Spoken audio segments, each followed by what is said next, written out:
Diesel, the new engine, was sulking. The freight cars would not stop singing rudely at him.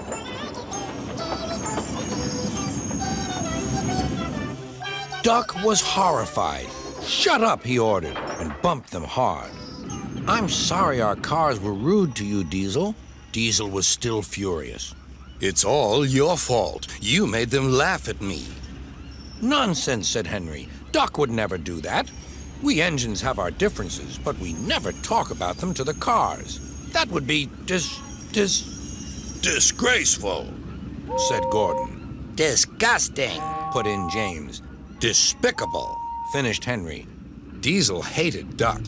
He wanted him to be sent away, so he made a plan. He was going to tell lies about Duck.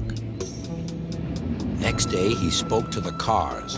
"I see you like jokes. You made a good joke about me yesterday. I laughed and laughed.